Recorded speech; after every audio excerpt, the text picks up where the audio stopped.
وهدى إلى الدين صراطا مستقيم أشهد أن لا إله إلا الله وحده لا شريك له وأشهد أن سيدنا محمدا عبده ورسوله اللهم صل وسلم وبارك على سيدنا محمد وعلى آله وصحبه أجمعين أما بعد فيا أيها الناس أوصيكم وإياي بتقوى الله فقد فاز المتقون قال الله تعالى في القرآن الكريم يا أيها الذين آمنوا اتقوا الله حق تقاته ولا تموتن إلا وأنتم مسلمون. Jamaah salat Jumat yang dirahmati Allah Subhanahu wa taala, marilah kita terus memperbanyak bersyukur, memuji kehadirat Allah Subhanahu wa taala atas karunia-Nya, atas nikmat-Nya, atas pemberiannya. Semoga kita tergolong menjadi hamba-hambanya yang bersyukur dan mendapat rahmat dari Allah Subhanahu wa taala. Salawat dan salam kita hadiahkan Nabi besar Muhammad sallallahu alaihi wasallam serta keluarga, ahli warisnya dan pengikutnya hingga akhir zaman sekalian. Jemaah salat Jumat yang dirahmati Allah, marilah kita juga meningkatkan kualitas keimanan dan ketakwaan kita kepada Allah Subhanahu wa taala dengan berusaha menjalankan apa yang diperintahkan oleh Allah Subhanahu wa taala dan berusaha menjaga diri kita dari yang dilarang oleh Allah Subhanahu wa taala.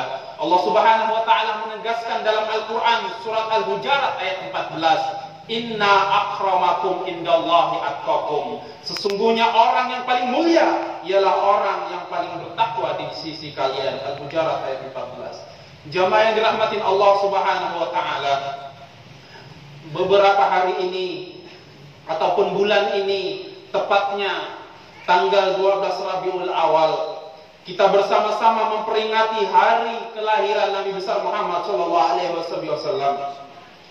Maulid Nabi adalah sudah menjadi tradisi mayoritas umat Islam, khususnya di negeri Indonesia. Bagi umat Islam, tradisi Maulid sudah di hati dan di benak masyarakat sekalian. Peringatan Maulid merupakan salah satu bukti akan kecintaan kita kepada Nabi besar Muhammad sallallahu alaihi wasallam. Ungkapan cinta itu diluapkan dengan ekspresi yang beraneka ragam dan berbeda-beda di berbagai macam daerah di tanah air ini, yang tiada lain tujuannya adalah agar mendapatkan syafaat dari Rasulullah sallallahu alaihi wasallam, mengenal kembali junjungan Nabi besar Muhammad sallallahu alaihi wasallam. Jamaah yang dirahmati Allah, peringatan Maulid Nabi Muhammad sallallahu alaihi wasallam memiliki dampak positif dalam membentuk karakter umat Islam. Pada acara itu kita bisa mendengarkan berbagai macam ceramah agama, nasihat yang baik yang menjelaskan tentang Nabi besar Muhammad sallallahu alaihi wasallam dan kewajiban kita sebagai seorang muslim. Dalam acara Maulid kita akan mendengarkan lantunan ayat suci Al-Quran. Kita juga akan berkumpul menyambut nama Allah, menyebut nama Nabi SAW, menyebutkan sejarah Nabi SAW sebagai sumber agama Islam.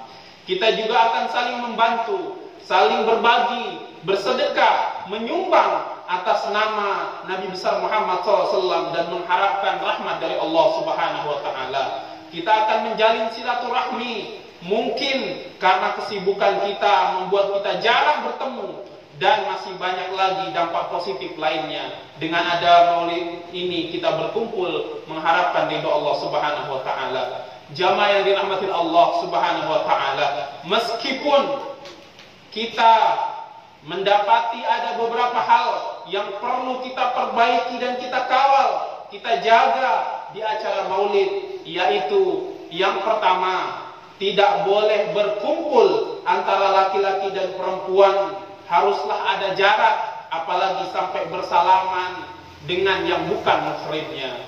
Yang kedua, tidak diperbolehkannya melakukan jogetan di dalam masjid, meskipun itu menggunakan qasidah dan lain sebagainya. Termasuk juga perlunya menjaga kebersihan masjid itu setelah acara Maulid yang diselenggarakan.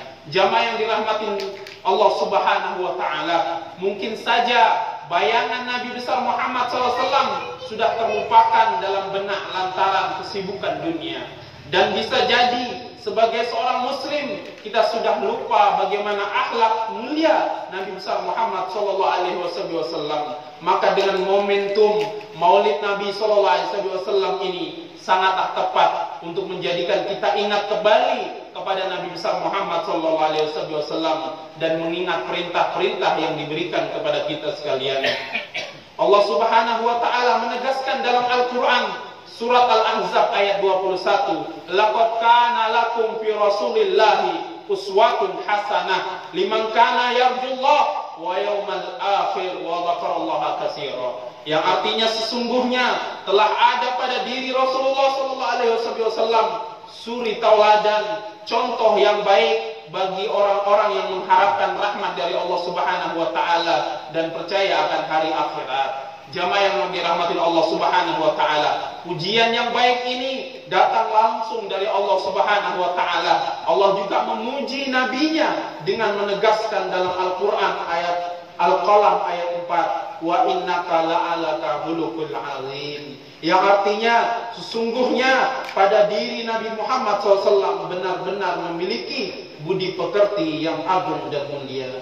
Jamaah yang dirahmati Allah, ayat di atas menjelaskan kepada kita bahwa dalam diri Nabi SAW terbenak akhlak yang mulia, keelokan sifat yang begitu baik dan bisa jadi dipuji bukan hanya umat Islam sendiri, diakui oleh kaum Quraisy dan kafir. Jamaah yang dirahmati Allah Subhanahu wa taala, misi utama diutusnya Nabi besar Muhammad SAW ke permukaan bumi ini ialah memperbaiki akhlak manusia agar mereka mendapatkan ridho oleh Allah. Syekh Yusuf Al-Qardawi dalam bukunya menyebutkan salah satu tujuan syariat Islam ialah mensucikan hati manusia berdasarkan akhlak Nabi SAW. Nabi juga menegaskan dalam hadisnya dalam riwayat Al-Baihaqi, "Innama bu'istu li umamima makarimal akhlak." Sesungguhnya aku diutus hanya untuk menyempurnakan akhlak yang mulia. Jamaah yang dirahmati Allah Subhanahu wa taala, demikianlah khutbah singkat Jumat ini. Semoga kita dengan memperingati Maulid ini dapat membawa perubahan kebaikan kepada kita, semakin ingat kepada Nabi kita, semakin ingat sebagai tugas kita sebagai orang yang Islam dan mendapatkan rahmat oleh Allah Subhanahu wa taala setiap langkah kita. Amin. Amin ya rabbal alamin. Barakallahu wa lakum fil Qur'anil azim wa nafa'ani wa iyyakum bima fihi minal ayati wa qil hakim wa taqabbal minni wa minkum tilawatahu innahu huwas samiul alim fastaghfiruhu innahu huwal ghafurur rahim.